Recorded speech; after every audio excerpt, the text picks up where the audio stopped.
Hi, and welcome to Pigeon Duiwe News. Today, we are at the lofts of Joe Gomes, one of the club champions in his club and a multiple racer from throughout the years. In a few seconds, we'll get an interview with him. We'll get to know about his race history and race programs and his performances throughout his racing history.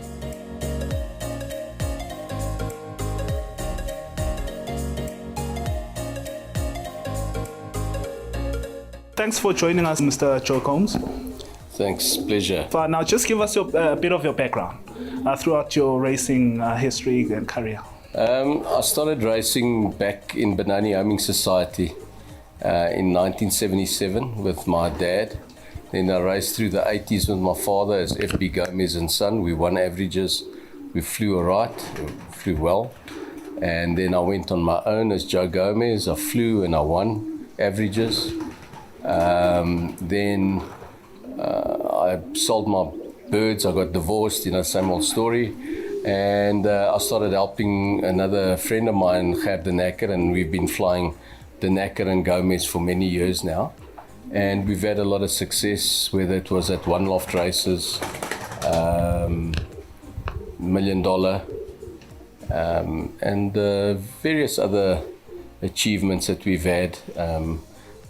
So yeah, it's been a good run. I've been club champion a couple of times. I don't know how many. I was club champion in all the times when I raced with my father, when I raced on my own, and when I've raced with Gert now. I don't know how many times. The union, I've never won the union averages. That's the old THU and now the GPU. I've been second plenty times. So I don't know how many times I've been second. In the top 5 or 10, I've been quite a numerous times in the averages there. I don't know how many. I don't keep count, To me, yesterday's results are history, and I always look forward to the future. I never dwell on the past. All right, and since you look forward to the future, we understand that there are a few initiatives that you're busy with in terms of introducing pigeon racing to schools and so forth. Can you tell us more about that? Yeah, Tatu, look, my biggest dream is to spread the sport to as many people as possible. It doesn't help that I was fortunate enough, I came through my dad race, so I got into pigeons and I was lucky enough to enjoy the pigeon sport. My brother, no interest in pigeons, but that's what happens. Some people like the birds, some people aren't interested. What I wanted to do is I wanted to leave a bit of a, not just, how many things he won and I've never been that type of person in any case, in general life. But I'd like to share my little bit of knowledge that I've learned over the years to kids. I've got a very special place. I think that's where it starts. The little seed is planted. The children either go for it or don't go for it. But the most important is to expose the children. And at school level, that's where all kids start their sport, whether it be rugby, tennis, cricket, etc. And why not pigeons? I know overseas it's done. Obviously, it would be, I'm aiming at the high school, what we used to, in my days, what we used to call high school. I don't know what the Oaks call it now. But the older children, they're a little bit more mature, but more responsible, and introduce it to them and to all walks of life kids, not just a certain group of wealthy children, or I want all the children to know. So that is my one vision that I'd love to do, that's what I want to do. What's the achievement you'd want to have by the end of the racing season? I'm not a guy that worries about his first few races. To me, that's only my personal experience and my personal opinion. I like racing after 500 kilometers, and I think it becomes fair to everybody, and pigeons are really truly tested. Yes, there's other challenges on the shorter races, but the long distance races, it's more the pigeon than the method. You get guys that are very clever at preparing the short distance pigeons, and they can literally make a donkey win. That's the truth. Where on the longer, harder races, it's more the pigeon. It's less the man, it's more the pigeon. So the man's also important, the guy behind it. but it's a lot. So if you're looking to improve your animals, your pigeons, definitely. I mean, if you go overseas and you try and buy short distance pigeons, they're fairly easy to acquire. But you go and get those ones that win over 600, 700, they're a bit more expensive and more difficult to acquire. They won't sell you their top performers easily.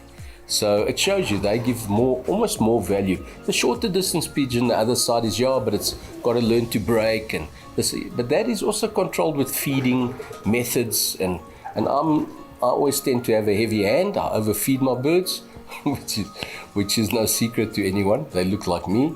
But when the distances come, I perform better, undoubtedly. The results are there. And I enjoy the races more. I mean, to me, there's nothing nicer than at 4:30, 5 o'clock, here comes this bird out the sky. It's been battling for 7, 8, perhaps 9 hours, and then it comes down. So that's just my personal opinion. But that is what I look, and we grow into the season. We're fortunate we're having a full season, hopefully. Not like last year, but last year was still okay. We at least raced. So we got to be grateful for that. But yes, the season for me, I look forward until the end. When I was a younger man, in my union used to race up to Mikey's, which is just over 1,000 Ks. They've taken that away. We used to race Liuchamka. They've taken that away. Now for me as a long distance man, I feel it's a pity, but that's only my personal experience. I would have preferred that those races are in there still, but they're no longer there because a lot of other people don't want to do it. So but that is just a personal choice that I prefer the longer races, and obviously at the end of the season, then I analyze. In terms of the longer races, you are a long distance fancier. I would say my results say so even. Although, believe it or not, I don't want to bring up the past, but 2 years ago I had the double gold pigeon, and I had the best short distance pigeon in South Africa. I didn't go for it. I was just blessed that I had a great pigeon. You know, sometimes you're just very lucky. You breed a special pigeon, and he makes you look like a champion. That's a lot of times what happens. You know, you actually, and that's what I find the pigeon sport so fascinating. I try and get inside the mind of these things, and I'm going to use a quote, and I must be very careful. I say, racing pigeons are almost like women, and please, ladies, don't shoot the messenger. It's just what my brain said to my mouth. But they're very, very, not complicated, very mysterious. And I always wonder, why did that bird win this week? You know, in my own loft, why did it come in front? And I still don't know the answers. That's what makes this sport so beautiful. I mean, I never forget Tiger Woods at the best. He was still working on his swing, and I thought, but this man's beating everybody, but he's still trying to, the swing here and the swing there. So for me, that's what makes the sport so mysterious, because you're dealing with animals. You can't say, boss, my shoulder's a bit sore, man. Don't send me to the race. Like that. You as a trainer have got to try and figure that one out. I mean, as we're speaking, there's a little hen. Her name is Jane. She's sitting listening to me. Now that pigeon confuses me. She's so tame. Her name is Jane. She'll sit there calling to me. She's actually, I think, a granddaughter of Said Spun in Silver and Untamed Desert. They were first and second in the $1 million a couple of years ago. Now that hen, if I walk in there, she's as wild as anything. But she wants to play with me. She's as tame as anything. Then you get other birds of mine that are very tame. Now I try and get into the mind of all these things. It's not easy, It's like understanding school kids. It's not easy. But that's the fascinating thing of pigeons for me. And in terms of your ultimate tip, now for fanciers out there starting or long time racing, what's your ultimate tip? Look, unfortunately, I came from the old school. I was fortunate enough where I do believe pigeon sport was a little bit more honorable. Nowadays with the advent of technology and the internet, there are so many birds for sale. And unfortunately, there's a lot of average birds that make their way into the market. Maybe intentionally, some perhaps unintentionally. But the problem is a lot of people spend a lot of money on average birds. And that is the saddest thing. That's what I see as a sad situation in our sport, where I would say to the beginner, man, be careful. If you see people selling birds on the internet, why are they selling those birds? Especially everybody will tell you it's a good bird, yes, but is it really a good bird? If it's a guy that's still racing pigeons, he must probably needs it for himself. So why would he get rid of the bird? So a lot of times you end up with birds that aren't performing anymore, and then the next you buy it's like buying a second-hand car, the paintwork might look beautiful, but the engine inside's a bit broken, and you don't know until you're stuck halfway on the highway, that type of thing. So I would say my tip for people and young people or people that are coming into the sport, try and do a little bit of research of the fanciers in your area.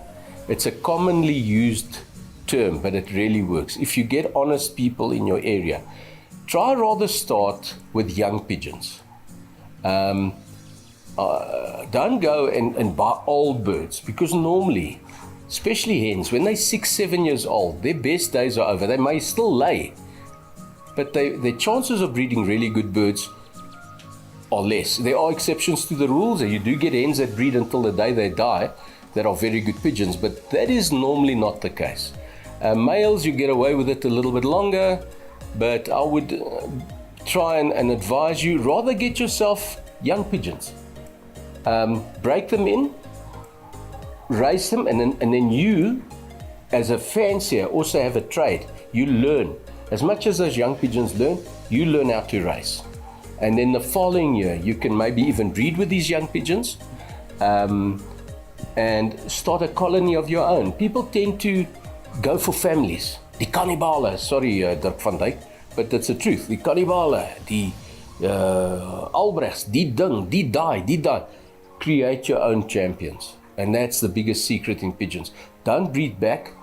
In times further down, you'll see I don't inbreed pigeons. And I'm also not I don't use medicine. And it's always been a thing that people raise their eyebrows at me, but because of my selection, I don't need to use medicine. And that is the thing that's why with the young kids, I can teach them that. And there are results. You can actually go and see young people that I've taught, and their results are good without medicine. Yes, the birds have been selected by myself, but still, if I can do it, so can other people do it as well. I just want to give them the advice of this is how you do it, and then it's easy. I want pigeons that a child can race.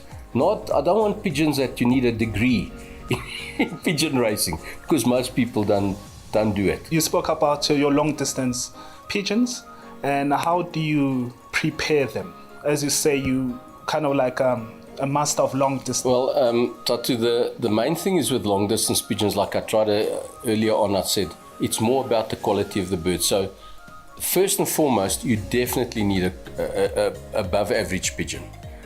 And then once you've got that, you have to work them. People have this idea that you have to rest a bird for the long distances. That's totally the opposite of what I do. I'm only saying what I do. And I've won the long distance averages in my union a lot of times. So, and I've taught other young guys that have come in, and now they're competing and hammering me, beating me sometimes with the same principle. So you have to work those birds. That's why I said earlier on, I'm not too keen on the shorts. I don't work my birds very hard on the shorts. In actual fact, we're flying our 4th race, and I think if I have, including the races, 12 times flown my birds on the road, it's a lot. And that's tossing and racing and that, or maybe 13 times, where some guys do that in a week, in 2 weeks. So I bring them in a bit slower, but then when it's time, then they get worked hard. I fly them twice a day, I work them twice a day. I don't keep a lot of birds, so I have to use those same birds that I would use on the shorts. I work them into the distance. So, you can either keep a team solely for the distance. I know some fanciers do it and they have great success. But when it's time for them to work, it's time for them to work. They get drilled. The feeding is very important. You can't cut food on the distance, but you can't cut work either. Otherwise, you end up with fat pigeons. And fat pigeons don't race, whether it's a short distance or long distance. So, when they look and they see the guys at the club, their birds are nice and round, I look at myself and say, so am I. But I don't think I'll make 1 kilometer. So, you need the birds, I like them to become almost skinny. But not because they're starved, they become streamlined. the birds actually almost tighten themselves up and they can fly. I mean, you look at the long distance athletes of Kenya, they are lean people. The Ethiopian athletes, the long distance guys, they're all lean. There's no muscular guys. The sprinters are maybe more muscular. So that is the main thing. So keep your birds. One of my biggest secrets is clean water is a brilliant medicine. Because on the distances when it gets hot, a lot of birds don't drink enough water because guys put all sorts of stuff in the water. So every day the bird drinks, he drinks because he's got no choice. But he never drinks, he never rehydrates his body enough as if you had to give him clean water. If you do have to give stuff, put it on the food. Then the birds sort of chomp it, it's in the body, then they drink it in any case, but at least they get to drink water. Because I think, you look at long distance athletes or cyclists and that, there's always people along the road giving them water bottles, and the pigeons don't get that luxury, So we must make sure that our animals go to the road, and I always see with my birds, I give water to my pigeons. I'm the guy in charge at my club watering pigeons. Now, when I water my birds, or in the baskets, my birds don't drink. Other people's birds come and drink because I know they love this clean water. I'm sure those poor things never see clean water. So be careful what you give them in the water on the long distance because it can do more damage than good. I know people trying to help their birds. They do this because they think they're doing good. But my experience is, and this is all I can tell you, is clean water, very good medicine. Okay, thanks. Thanks for that information. And do you have any closing remark? I hope this goes out to the right ears, to the people that I'm trying to help. Obviously the established fanciers, this is old news for them if they know me personally. But I really want to help the young kids of this country go into the pigeon sport. Share this beautiful sport for what it's about. It's not just about winning. Winning is a part. Not every little kid that plays rugby, tennis, football is in the game to win. I mean, there's more beauty in the sport than just winning. So don't let winning be your only desire. It might come, but let it come naturally, Don't, because that's why I think a lot of people get despondent, disappointed, and then they leave the sport. Because it is the only sport, if you sit and think, it's the only sport that there's no grading. I mean, if I become a boxer now, I don't go box against my weights champion, or if I become a rugby player, I've got to go through the things before I can become a provincial rugby player, footballer, tennis player. This is the only sport a kid starts today or a person starts today. Tomorrow they're racing against the champions, in inverted commas, the current champions, So that's what makes the sport so difficult. There's no handicap. Like in golf, I can technically play against a professional golfer. Not that I can hit the ball, but they give me like strokes per hole in that. There's no such thing as pigeons. If they said, boys, you're starting today, we'll give you half an hour. So we give half an hour off your time. There's no such thing like that. I know I might get shunted down for saying that, but that is why we have to be so careful with the people coming into the sport, that they don't become despondent. Some people are lucky and they succeed straight away, but believe you me, most people fail. And a lot of it is to do with what birds they get, where they get their birds. And so be careful where you get your pigeons. All right, there you have it from Joe Gomes. Thanks a lot for watching. Stay tuned to our TV channel, and don't forget to like, follow, and subscribe. I'm Tatos Khune, and this is Pigeon Duiwe News.